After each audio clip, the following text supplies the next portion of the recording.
Vamos a nuestro mensaje de hoy, que es de la ansiedad al alivio. Abran sus Biblias, por favor, en Mateo capítulo 6. Mateo capítulo 6. Aquí vamos a estar todo el sermón de este domingo 13 de septiembre. Estamos en el Sermón del Monte, que comienza en Mateo capítulo 5, Mateo 6 y Mateo 7. 3 capítulos donde tenemos aquí a Jesús dando un sermón a una multitud que le seguía. Estaban sus discípulos, pero también había una multitud de personas que estaban acercándose a Jesús, conociendo a Jesús. Y en este Mateo capítulo 6, un capítulo magistral en nuestras Biblias, que como consejo personal y particular quisiera animarte a que lo puedas leer. Lo puedas leer. Y no solamente hoy que lo vamos a leer, sino una vez por semana, cada 15 días. Ten capítulos presentes. Este es uno que siempre debemos tener presentes en nuestras vidas. Mateo capítulo 6. Hay una frase que me llamó la atención y quiero compartirla contigo. Recuerden que el título es De la ansiedad al alivio. Si nuestra razón pura no es suficiente para quitarnos la ansiedad, la fe viva es más que bastante para vencerla. Si aquello que nosotros anhelamos en relación a la ansiedad no la puede quitar, bueno, la fe viva en lo que hoy Dios tenga para nosotros será más que bastante para poder vencer esta emoción. La ansiedad en sí no es pecado, pero cuando la ansiedad se queda mucho tiempo y nos controla, eso puede llevarnos a pecar. Es decir, que cuanto más tiempo nosotros tengamos la ansiedad, más cosas negativas experimentaremos en nuestra vida. Déjenme darles un cuadro, antes de meternos más al tema de la ansiedad, un cuadro de Mateo capítulo 6. Aquí en Mateo capítulo 6 vamos a ver causas de raíz, consecuencias espirituales, cansancio del alma, comunión que alivia. Causas de raíz, consecuencias espirituales, cansancio del alma y una comunión que alivia. Vamos a ver algunas cosas que Jesús va a hablar. Yo quiero dirigir esa voz de Jesús a nuestros corazones. Que no sea una voz simplemente general como la multitud que estaba ahí presente, sino que tú y yo nos sintamos identificados. Y es como que hagamos así. Tengamos una charla con Jesús. Abramos nuestros corazones con Él y escuchemos lo que Él tiene que decirnos. Jesús me habla de mi condición y por qué hago lo que hago. Jesús va directo a la causa de raíz para quitar la ansiedad. Jesús me dice lo que nadie estaría dispuesto a decirme. Jesús me descubre el corazón y me dice que hay una división allí. Hay una división. Jesús me habla de lo que me preocupa y me promete su provisión. Jesús me habla que el temor, el miedo, no produce nada de valor sino cobardía. Jesús me habla que la confianza puesta en Dios quita la ansiedad. Jesús me habla para darme seguridad para el futuro. Seguridad para el futuro. Quiero decirte algo, Dios no creó la ansiedad. La palabra de Dios en 2 Timoteo 1:7 dice que Él no nos ha dado espíritu de cobardía, de timidez, de miedo, de inseguridad, sino de poder, de amor y de dominio propio. Entonces somos nosotros mismos los que creamos ese sentimiento, esa emoción que tiene diferentes significados. ¿Qué significa ansiedad? Ansiedad es incertidumbre. Yo no sé lo que va a pasar mañana. Yo no sé cuál va a ser el resultado de ese análisis médico. Yo no sé si mi jefe me va a echar. Yo no sé si mi matrimonio va a solucionarse en este problema que estamos enfrentando. Yo no sé si mis hijos van a hacer lo que anhelo que sean. Yo no sé si voy a tener el suficiente sustento para poder vivir de aquí a 10 años. Incertidumbre.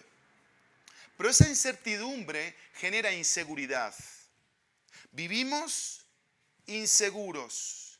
Vivimos sin la calma de que lo suficiente siempre estará cubierto. Y yo quisiera que tú definas para ti qué es suficiente. Porque mientras yo estudiaba este pasaje me vino eso a la cabeza. Dije, ¿cuál es nuestra definición de suficiencia? ¿Qué significa suficiente para nosotros? Porque ahí pueden estar algunas causas de raíz de por qué tenemos ansiedad. Pero no solamente es incertidumbre e inseguridad, sino también inquietud. ¿Por qué? Porque internamente nos sentimos inquietos. La inquietud va de la mano con la agitación. Es como cuando Jesús le dice a los discípulos, no se turbe vuestro corazón. Un corazón turbado es un corazón inquieto, un corazón agitado. Es un corazón que está ebulliciendo internamente, no tiene tranquilidad. Pero también eso termina en un desasosiego. El desasosiego es ausencia de paz.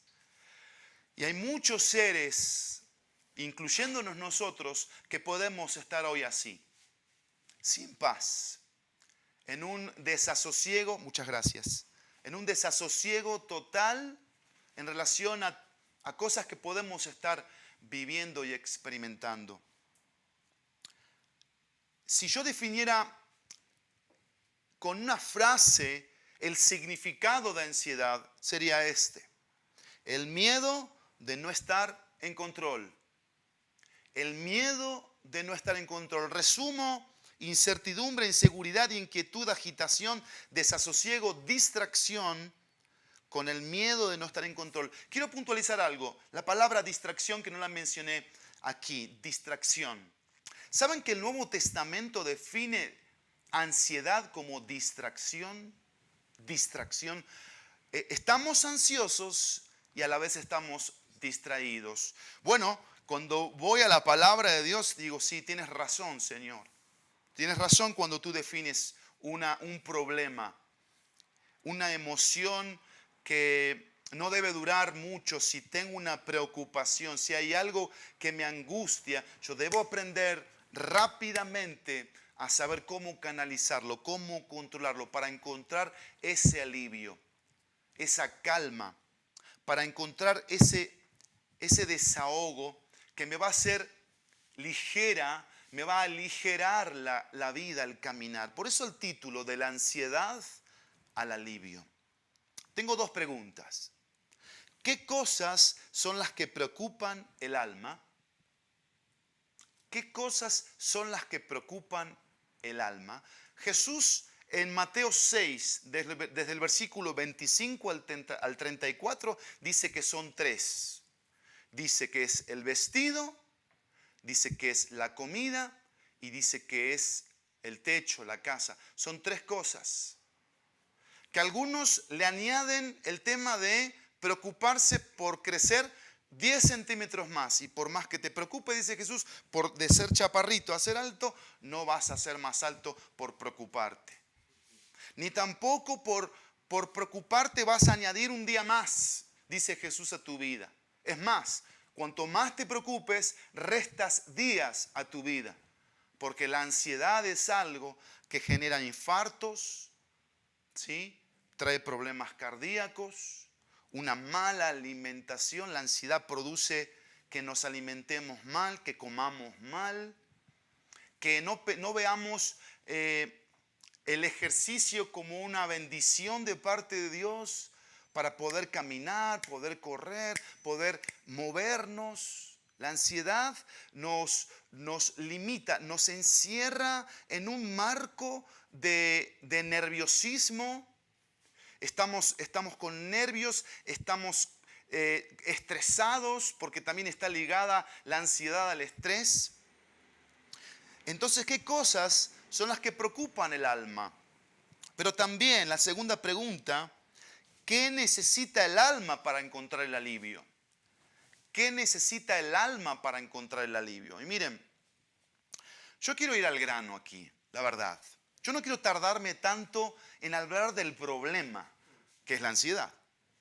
Y si tú tienes interés por más información de la ansiedad, tenemos documentos, tenemos escritos ya para decir, copio, pego y te lo envío, ¿sí? Para que tú puedas leer y puedas documentarte más, puedas abrir más tu conocimiento, ¿sí? En relación a este problema emocional que se llama ansiedad. Así que por eso, si tú estás interesado, nada más házmelo saber, haznoslo saber. Aquí yo estaba caminando en la librería del Rey, la capilla, y hay mucho material en relación a esto. Pero déjame hoy darte algo. Y esta pregunta que yo hago, ¿qué necesita el alma para encontrar alivio? Yo la respondo con esto. Calmantes para la ansiedad. Yo quiero darte hoy 5 calmantes para la ansiedad. 5. Basado en Mateo capítulo 6. Mateo capítulo 6. Calmantes para la ansiedad. Voy a repetir los 5, los voy a decir y los iré repitiendo en el transcurso del sermón. El primer calmante es deja las apariencias. Es el primer calmante. Deja las apariencias. Segundo calmante, depende del Señor. Tercer calmante, despójate del pecado. Cuarto calmante, defínete por el mejor. Y quinto y último calmante, dirige tu vida con las palabras de Dios. Muy bien, vamos al primer calmante para la ansiedad. Deja las apariencias. Mateo capítulo 6, versículo 1. Dice así, cuídense de no practicar su justicia delante de los hombres para ser vistos por ellos. De otra manera, no tendrán recompensa de su Padre que está en los cielos. Quiero puntualizar algo. La palabra Padre aparece 10 veces en Mateo capítulo 6. 10 veces la palabra Padre. Y eso tiene un significado muy importante. Porque la palabra Padre en la vida de un hijo significa soberanía, reconocimiento de la soberanía. ¿Eso de qué habla? De un gobierno, de alguien que está en control. Entonces, ¿por qué estoy ansioso muchas veces? Porque pierdo de vista la bendición del Padre que tengo, de la cobertura que tengo en Él. Pero miren algo que Jesús va a repetir varias veces aquí. Ya leímos el versículo 1. Vamos al versículo 2. Por eso, cuando des limosna, no toques trompeta delante de ti, como hacen los hipócritas en las sinagogas y en las calles, para ser alabados por los hombres. En verdad les digo que ya han recibido su recompensa. Versículo 5. Cuando ustedes oren, no sean como los hipócritas, porque a ellos les gusta ponerse en pie y orar en las sinagogas y en las esquinas de las calles para ser vistos por los hombres. En verdad les digo que ya han recibido su recompensa. Versículo 16. Y cuando ayunen, no pongan cara triste como los hipócritas, porque ellos desfiguran sus rostros para mostrar a los hombres que están ayunando. En verdad les digo que ya han recibido su recompensa. Entonces lo primero, deja las apariencias. Y Jesús va a la causa de raíz del problema de la ansiedad. Queremos caerle bien a los de afuera. Queremos hacer las cosas por la aprobación de otros, por el aplauso de otros, para sentirnos aceptados en nuestros medios ambientes, en nuestro círculo social, del trabajo, aún del mismo cristianismo. Y yo quiero decirte algo, tú y yo hemos sido aceptados por el que teníamos que ser aceptados, que es por Dios. Hemos sido recibidos por el que teníamos que ser recibidos, que es por nuestro Padre Celestial. No necesitas de las apariencias. No vivamos de las apariencias. Alguien dijo que las apariencias engañan. Podemos mostrar algo que no es una realidad y eso es un problema en nuestra sociedad. porque eso genera ansiedad. Queremos estar a la altura de lo que dictan los demás, de cómo es la vida. Y aquí Jesús dice cómo es la vida. No vivas de las apariencias. No vivas para que los hombres vean que tú estás ofrendando. Claro, hay que ofrendar. Y si tú quieres dar un testimonio delante de Dios de que lo estás haciendo, lo puedes hacer, pero no lo hagas por la apariencia de que lo hiciste, de que hay una jactancia y un orgullo detrás de eso. Ni tampoco cuando busques a Dios, no tienes que buscar para hacer que Dios te vea y que diga, wow, qué buen hijo que eres. No, Dios no necesita de nuestras palabrerías y repeticiones, cosas, y mucho menos que yo me pare en una esquina y empiece a gritar acerca de Dios para que los hombres vean que yo tengo una relación con Él, porque Dios va a decir, yo no apruebo eso. Si tú quieres recibir algo de mí en relación a una necesidad que tienes, enciérrate, búscame en lo privado. Y hay algo que yo pienso aquí. Cuando vivo de las apariencias, la ansiedad será mi realidad. Cuando yo vivo de las apariencias, la ansiedad será mi realidad. ¿Vives de las apariencias? Mateo capítulo 23 habla de la hipocresía, que es algo de lo que tenemos que deshacernos. Aquí Jesús lo menciona. Un hipócrita en ese tiempo era un actor. Así se definía hipócrita. Alguien que actuaba, alguien que mostraba algo que no era una realidad. ¿Cómo estás hoy? ¿Qué tipo de vida estás viviendo? ¿Te preocupa la apariencia? ¿Te preocupa lo que los demás dirán? ¿Qué piensa Dios de ti? ¿Qué es lo que Dios te está queriendo decir en esta hora? Bueno, una de las cosas que tú tienes que escuchar de parte de Dios a través de Mateo capítulo 6 es que Él te ama. Es que Él te va a perdonar. Es que Él te quiere limpiar, Él te quiere restaurar. Él quiere traer seguridad, una verdadera seguridad a tu vida.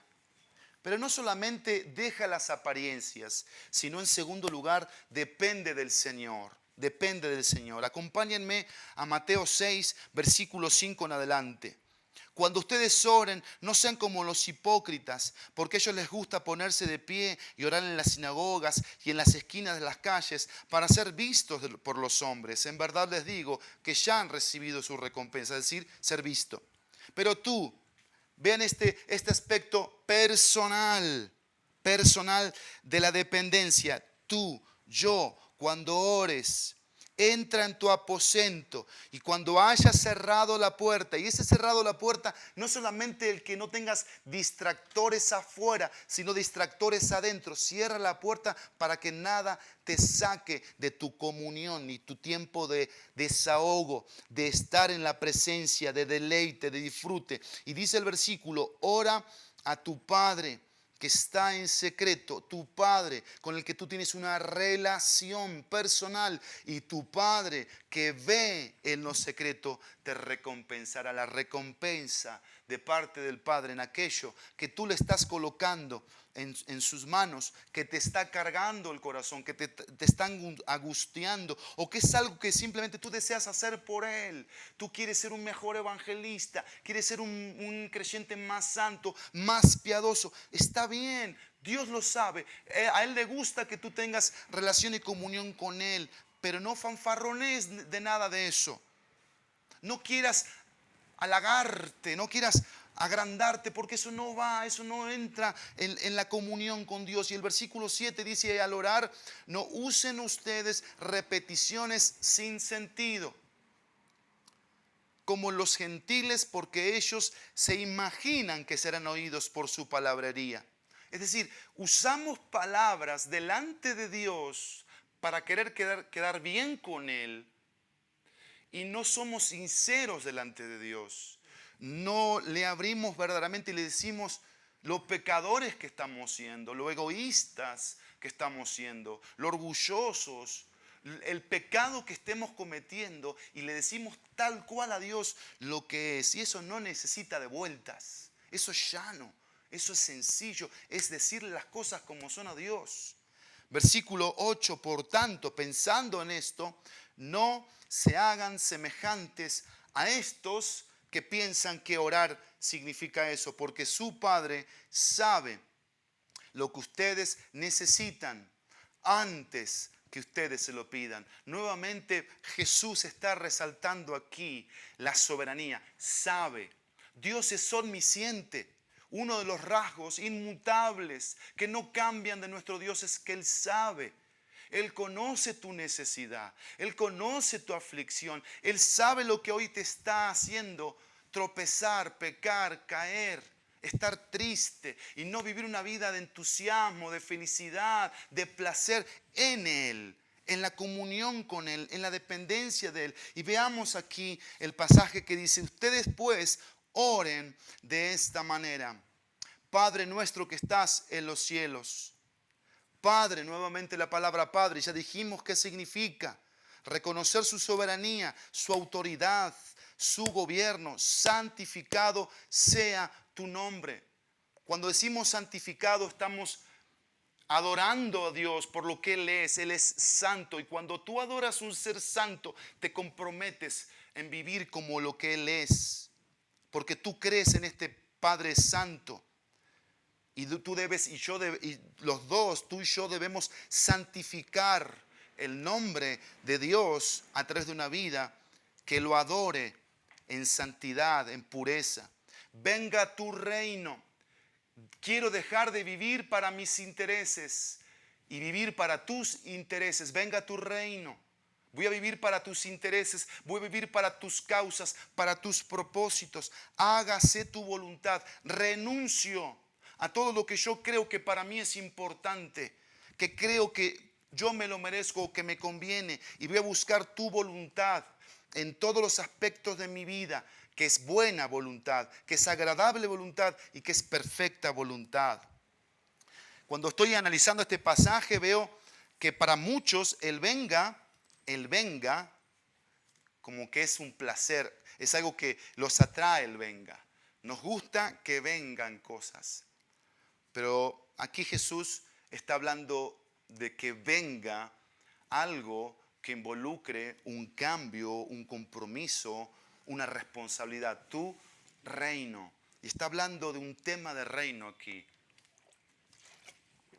Bueno, dice el versículo: danos hoy el pan nuestro, perdón, termina el versículo 10, así en la tierra como en el cielo. ¿Qué está diciendo Jesús? Jesús resume las tres cosas que reconoce en cómo se debe orar, y no mencionando que esto tiene que ser como una repetición el Padre Nuestro, sino que cada vez que ores, tú debes reconocer estas cosas y debes comprometerte con ellas, porque Jesús lo dijo: no uses vanas palabrerías. Pero el versículo termina en el versículo 10, así en la tierra como en el cielo. Es decir, lo que está diciendo Jesús es que el cielo adora, reconoce la autoridad de Dios como Padre. El cielo adora, santifica a Dios. El cielo tiene un compromiso con la voluntad de Dios. El cielo trabaja en estas tres cosas, y eso debe suceder aquí en la tierra. Eso me compromete a mí y te compromete a ti en esta dependencia. Danos hoy el pan nuestro de cada día. El pan, lo que necesitamos cada día, subráyalo, cada día. Es importante porque estamos aprendiendo a depender de Dios. Y a veces pensamos que depender de Dios es: hazme la vida segura durante 20 años. Dame un seguro de 100 años. Y no es que estoy atentando en contra de los seguros. No estoy hablando de eso. Estoy hablando de dónde está tu dependencia. En dónde tú estás colocando tu dependencia, tu confianza, tu liga, tu aferre. En lo que te venden por fuera, o en lo que tú crees realmente de la palabra de Dios. Porque si queremos solucionar la ansiedad, necesitamos aprender a depender de Dios sobre el pan de cada día. Perdónanos nuestras deudas, como también nosotros perdonamos a nuestros deudores. ¿Cuántas deudas tenemos para con Dios que ya han sido saldadas? ¿Cuántas? 0. No hay una deuda de parte de Dios que Él me diga: tú me debes a mí. 0. Saldo 0 en relación a deuda. Pero cuánto yo estoy dispuesto a perdonar a mis deudores. Y Jesús termina aquí, dice, y no nos dejes caer en tentación, mas líbranos del mal. No está hablando de la tentación, porque Dios no tienta a nadie. Está hablando de las pruebas que enfrentamos, de los retos y desafíos. Líbranos del mal. Ese mal que viene cuando nosotros no reconocemos lo que Él es. Nos metemos en males, en problemas, en angustias, porque tuyo es el reino y el poder y la gloria para siempre. Amén. Termina reconociendo, así como comienza, la autoridad de Dios, el gobierno, el dominio. Y dice este pasaje, porque si ustedes perdonan a los hombres sus transgresiones, también su Padre Celestial les perdonará a ustedes. Pero si no perdonan a los hombres, tampoco su Padre les perdonará a ustedes sus transgresiones. Y es de llamar la atención que en un contexto de enseñanza acerca de la oración, donde Jesús nos dice, así deben orar, así deben aprender a dirigirse a mi Padre, a su Padre. Aprender a depender, habla del perdón, del resentimiento, de la amargura, habla de lo que otros me hacen a mí y de lo que yo debo hacer con lo que otros me hacen a mí. ¿Y qué pasa muchas veces con mis oraciones? No llegan, tienen topes. Por eso Santiago dice, cuando oras, no recibes porque oras mal. Y orar mal en este contexto es no perdonar. Vivir con ese sentimiento de estar aferrado a lo que otros me han hecho, a cómo viven, a lo que hacen, a las injusticias. Y estamos hablando de un tema de reino. Y saben que muchas personas hoy están con ansiedad por el tipo de gobierno que tenemos a nivel nacional. Tienen preocupación porque piensan es que va a tomar decisiones que nos va a afectar la economía, que va a traer problemas para nuestros trabajos. Y están más pensando, más trabajando la mente y las energías en lo que este gobierno terrenal está por decidir o no, Dios lo sabe, que en confiar en Él, en depender de Él. Y hay gente que habla pestes de nuestros gobiernos, cuando la Biblia dice que tenemos que honrarlos. ¿Con qué? Con una sujeción. Y tenemos que velar por esos gobiernos. Y tenemos que pedirle al Señor por ellos. Porque Dios es soberano. Y cuando tú aprendes a orar para depender, entras en la materia de la soberanía de Dios. Dios está en control. Dios sabe lo que nosotros necesitamos aún antes que se lo pidamos. Dios conoce en el país en donde vivimos, en la ciudad. Dios sabe el valor de la moneda. Dios sabe con cuánto podemos vivir un mes, una semana, un día. Dios conoce nuestros órganos internos desde la planta de nuestros pies hasta el último cabello de nuestras cabezas. Dios sabe el peso que tenemos, si tenemos un mal peso o tenemos un peso óptimo. Dios sabe si estamos con diabetes o no. Dios sabe si estamos con gastritis o no. Dios sabe si estamos ahora con un tema de nerviosismo, de intranquilidad. Dios lo sabe todo. Pero ¿saben cuál es el problema aquí? Es que yo no sé lo que Dios sabe y yo no le confío mi vida a Dios. Porque cuando yo le confío mi vida a Dios, camino el pensamiento de Jesús en relación a lo que es depender. Y aquí es esto. Depende del Señor. Camina la vida a través de la presencia de Dios. Y el resultado será paz y seguridad. Te lo repito. Camina la vida a través de la presencia de Dios. Y el resultado será paz y seguridad. 3. Despójate del pecado. Deja las apariencias, depende del Señor, despójate del pecado. Versículo 16 al versículo 18. Y cuando ayunen, no pongan cara triste como los hipócritas, porque ellos desfiguran sus rostros para mostrar a los hombres que están ayunando. En verdad les digo que ya han recibido su recompensa, pero tú, nuevamente tú, esto es personal.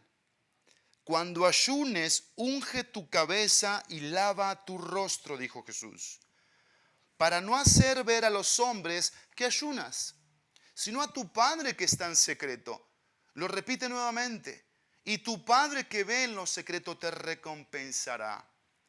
Y este punto, que es un calmante de la ansiedad, es despójate del pecado. Y acá estamos con el tema del ayuno.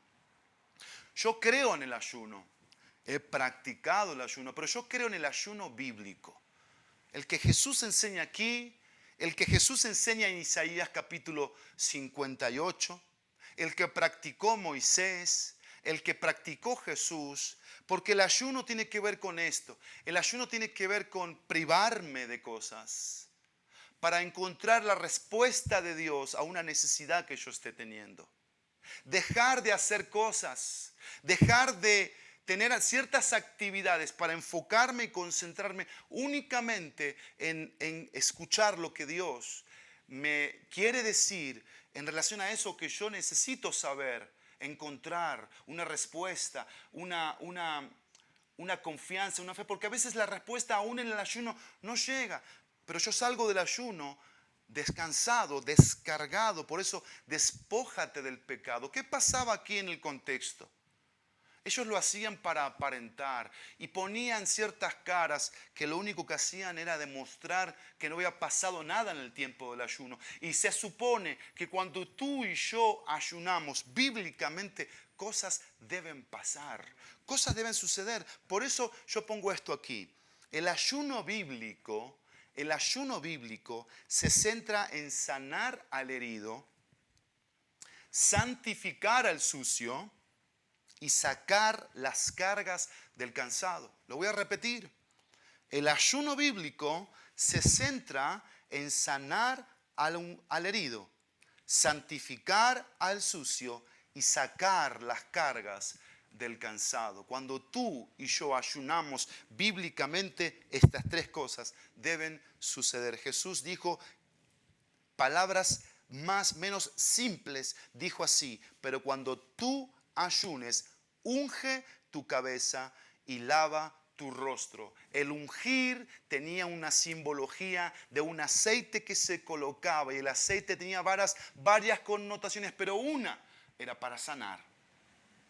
Pero también era para alimentar el fuego, para una consagración, para una pureza de aquello impuro, porque el fuego purificaba las impurezas. Y también consumía aquello que no servía. Por eso estos tres aspectos: sanar, santificar y sacar las cargas. Deja las apariencias. Depende del Señor. Despójate del pecado. Cuarto y anteúltimo punto: defínete por el mejor. Defínete por el mejor. Mateo 6, 19 al versículo 24.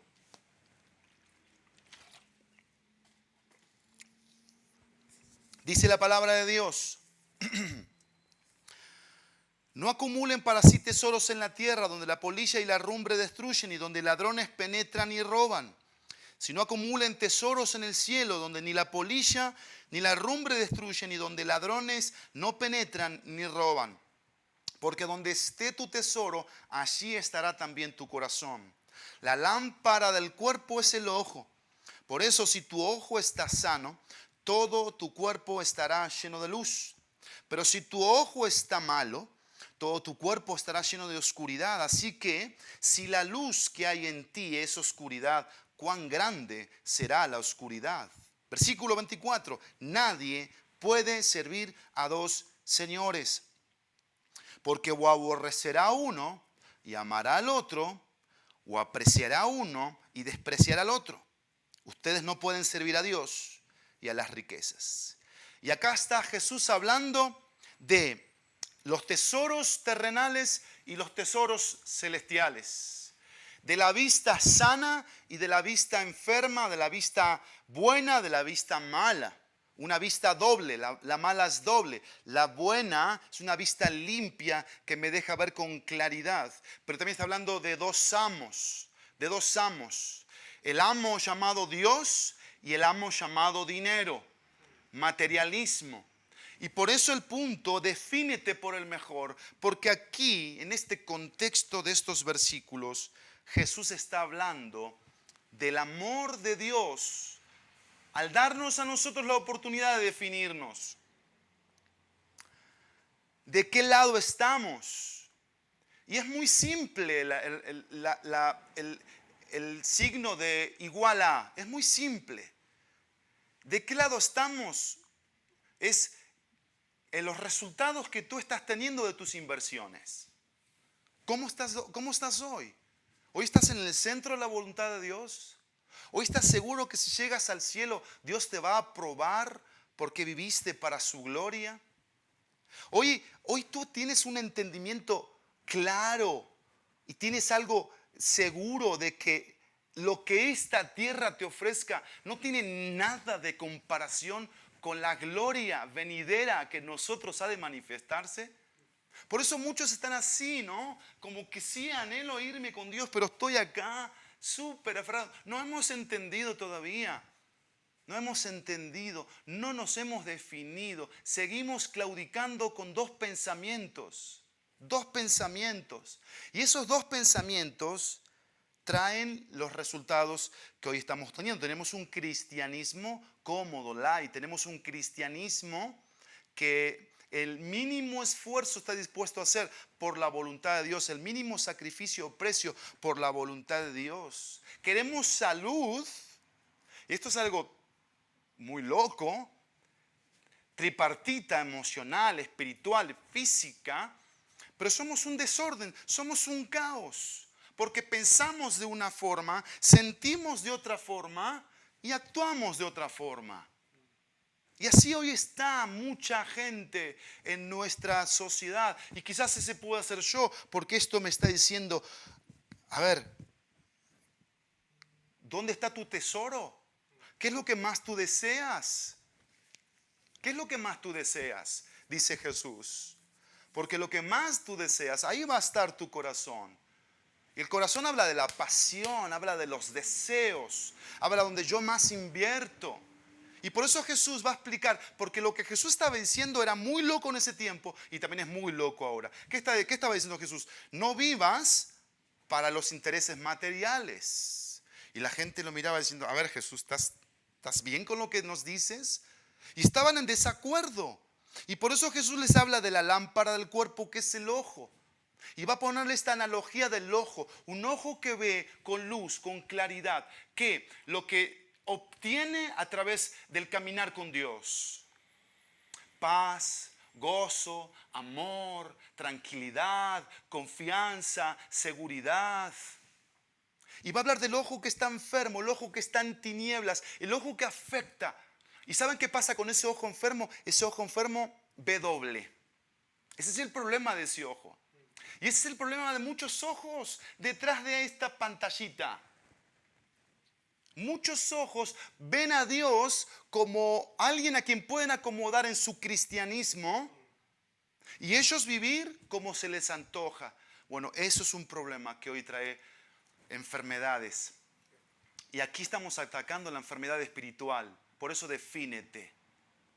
Pero el punto que yo pongo aquí es que tú te debes que definir por el mejor. Porque vean lo que dice el versículo 24. Nadie puede servir a dos señores. Porque o aborrecerá a uno y amar al otro. Y ahí está el problema. Aquí hablaba de aborrecer primero, de amar segundo. Después habla de o apreciará a uno y despreciará al otro. Ustedes no pueden servir a Dios y a las riquezas, dice Jesús. Jesús define al seguidor y dice algo. ¿Tú te entregas por tu jefe terrenal? ¿Tú te entregas por tu amo llamado materialismo, riqueza? ¿Y cómo te paga? Y esa entrega que tú le das es una entrega apasionada. Lo amas con todo tu ser, dice Jesús. ¿Cómo te hace sentir? Bueno, la historia de la raza humana narra que el trabajo no es un placer, que los jefes contados con los dedos de la mano son jefes piadosos, que honran a sus trabajadores y que realmente les importa el bien del obrero. Hay una distancia enorme entre el que está dirigiendo una empresa y entre el obrero. Y hay una distinción, un peso por lo que conoces, por lo que haces y no por lo que eres. Ya muchos empresarios están entendiendo esto, que lo que más vale es la honestidad, no el currículum, la responsabilidad, no los números, porque tú puedes vender 100,000, pero si eres corrupto te vas a querer meter 20,000 que no son tuyos a la bolsa. Pero vamos más adentro, vamos más a profundidad. Realmente, ¿te ha producido placer tu amor por las riquezas? ¿Placer definido por Dios? Porque Dios creó todo esto. Dios creó el trabajo. Él lo dijo, el que no trabaja, que no coma. Trabajar es digno y es correcto. No estamos diciendo que tú te eches a la flojera. No estamos hablando de eso. Lo que estamos hablando es un tema de amor. Es un tema de pasión. Es un tema de desequilibrio. Porque ahí tenemos personas que tienen 2 o 3 trabajos, trabajan 15, 17, 18 horas, pensando que eso va a ser el que le va a traer un bien a su familia, una seguridad para sus hijos. Y ahí no está la seguridad, ahí no está el bien para los hijos. El bien para los hijos está en que vean en nosotros un corazón que está definido por Dios. Que no tiene una negociación en relación a Dios y al amor que a Dios se le debe dar y al tiempo que a Dios se le debe dar y a la calidad de vida que debemos llevar para con Dios. Y vean aquí que aborreces a uno y amas a otro. Jesús no lo pone en medias tintas, no dice, me medio amas a mí y medio amas a tu jefe. No, Jesús está diciendo, 100% me aborreces o 100% me amas. Aquí no hay vueltas, dice Jesús. Y por eso yo pongo esto. Un corazón dividido queda mal con alguien. Siempre. ¿Y qué pasa con ese corazón dividido? La frustración, amargura, enojo y desánimo serán siempre sus respuestas. Porque el corazón dividido, que no está definido, ¿sí? Y obviamente yo te estoy predicando un mensaje en relación a que tú te definas por Dios y que aprendas realmente a colocar tu trabajo en las manos de Dios y el futuro de tus hijos y tu salud y la seguridad a nivel donde tú vives, porque la seguridad no es geográfica. No voy a estar más seguro en tal o cual lugar, voy a estar seguro en el centro de la voluntad de Dios. En el centro de la voluntad de Dios. Pero si mi corazón está así, yo voy a estar frustrado, amargado, enojado, desanimado. Y siempre voy a estar buscando justificaciones. No me alcanza el dinero. No llego a quincena, no llego a fin de mes. Tengo deudas aquí, deudas allá. Pues el problema no está en el trabajo. El tema está que quizás que el trabajo que tú tienes no es la voluntad de Dios para tu vida. Es otro trabajo.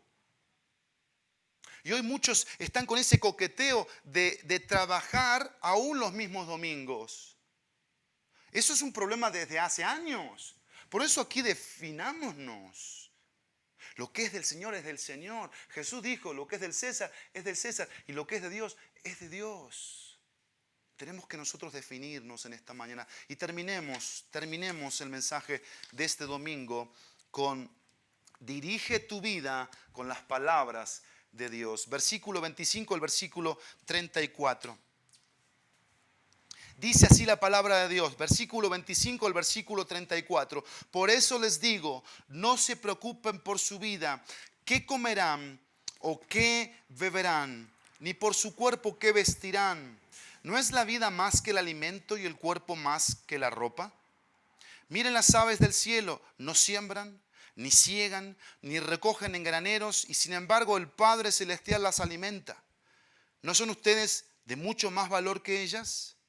¿Quién de ustedes, por ansioso que esté, puede añadir una hora al curso de su vida? Y por la ropa, ¿por qué se preocupan?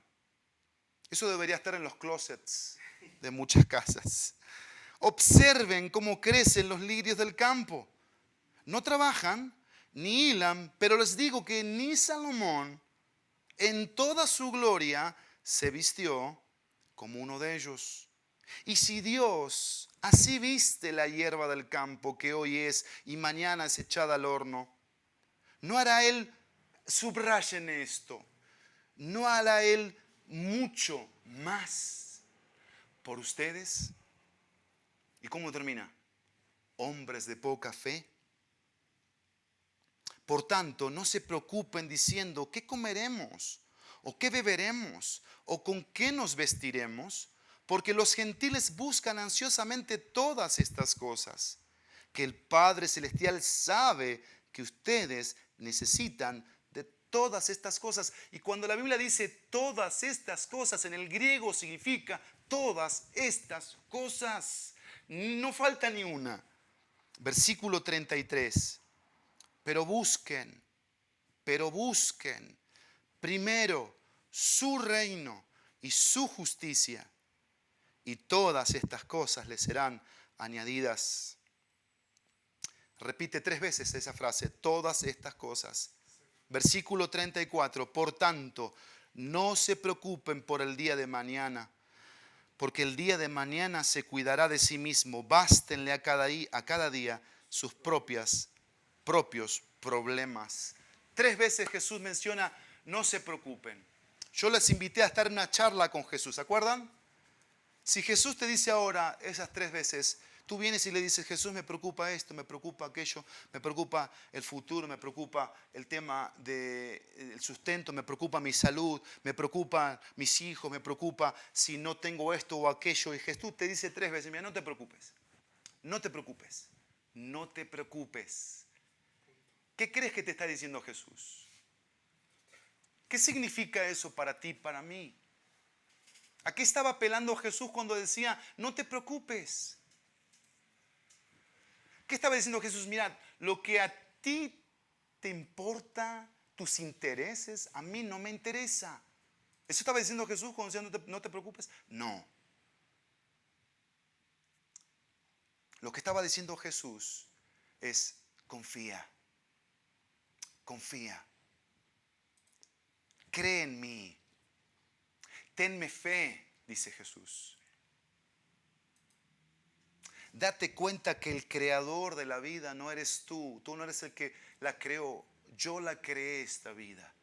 Y sé lo que tú necesitas para ser feliz.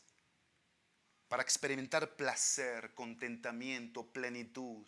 Y lo único que necesitas es tenerme a mí y tenerme en el lugar correcto, dice Jesús. Por eso Jesús dice de las aves, porque las aves evidentemente reconocen al Creador, pero la criatura que soy yo muchas veces se desubica y tenemos que ubicarnos en esta mañana. Y Jesús nos dice, yo debo ser lo más importante, lo más relevante, lo más interesante, lo que más te atraiga, lo que más te invite a buscar como primero, como prioridad. Y no planear la vida con una agenda que no está ahí Dios en todo el presupuesto, no está Dios en el plan, en la estrategia. Y lo único que digo es, Dios bendíceme.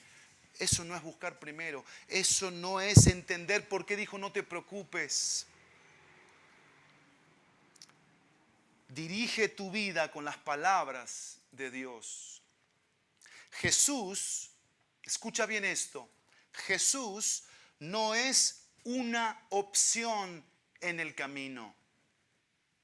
Él es el camino, la verdad, la vida.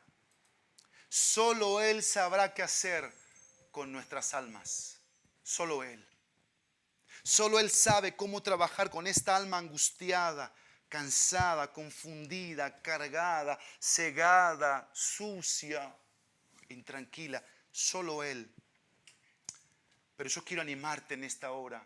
No pienses en 5 opciones. Solo una. Se llama Jesús. Y Él te está hablando en esta hora y te viene hablando. Y lo seguirá haciendo porque es paciente y es misericordioso. Nada más que si tú sigues caminando así, con esta ansiedad, quizás eso traiga otras consecuencias. Las consecuencias Él no las puede librar ni las puede frenar. Son las cosas que yo firmo para mi propia vida. Y a veces hasta neciamente. Por eso yo tengo una serie de versículos que quiero leerte. Versículos que me gustaría que anotes la cita y los tengas como herramientas, los tengas como espadas en relación a las palabras de Dios que te van a dirigir. Proverbios 12:25 dice: la ansiedad en el corazón del hombre lo deprime, pero la buena palabra lo alegra. Filipenses capítulo 4 versículo 6: por nada estén afanosos, antes bien en todo, mediante oración y súplica, en acción de gracias, sean dadas a conocer sus peticiones delante de Dios. Primera de Pedro 5:7: echando toda su ansiedad sobre Él, porque Él tiene cuidado de ustedes. Salmo 94:19: cuando mis inquietudes se multiplican dentro de mí, tus consuelos deleitan mi alma. Salmo 138:3, 7 y 8: en el día que te invoqué, me respondiste, me hiciste valiente con fortaleza en mi alma. Aunque yo ande en medio de la angustia, tú me vivificarás, extenderás tu mano contra la ira de mis enemigos. El Señor cumplirá su propósito en mí. Eterna, oh Señor, es tu misericordia. No abandones la obra de tus manos. Salmo 121, versículo 1 y 2. Levantaré mis ojos a los montes. ¿De dónde vendrá mi ayuda? Mi ayuda viene del Señor, que hizo los cielos y la tierra. Y termino con el Salmo 23, versículo 1. El texto bíblico dice así: el Señor es mi pastor, nada me faltará. Y yo quiero hoy hacer una paráfrasis. El Señor es mi pastor, de nada he de preocuparme. El Señor es mi pastor, de nada he de preocuparme. Vamos a una conclusión práctica. Deja las apariencias. Depende del Señor. Despójate del pecado. Defínete por el mejor. Dirige tu vida con las palabras de Dios. Termino con esto. La cura para la ansiedad es aprender a calmar en el corazón con la confianza puesta en Dios. La cura para la ansiedad es aprender a calmar el corazón con la confianza puesta en Dios. Oremos. Padre nuestro, nos dirigimos a ti como el soberano y el que tiene toda autoridad. Y tú sabes en estos momentos cuántos de los que están escuchando están intranquilos o con incertidumbre, miedo. Quizás han perdido la fe. No están caminando en paz, seguros, en victoria. Y Padre, tú nos has dado calmantes para la ansiedad. Yo hoy te ruego que llegues a esas vidas, a esas almas, como a la mía, como ha llegado la mía. Y dejes en claro qué es lo que va a ayudarnos siempre para salir de la ansiedad al alivio. Que te demos toda la confianza, toda la fe a ti. Que aprendamos a vivir para tus intereses, para tu gloria. Despierta, oh Dios, el Espíritu en esta hora. Lleva salvación y perdón a aquellos que necesiten de un Salvador, de una limpieza de sus almas. Y atráenos a ti, Jesús, para que en pos de ti corramos.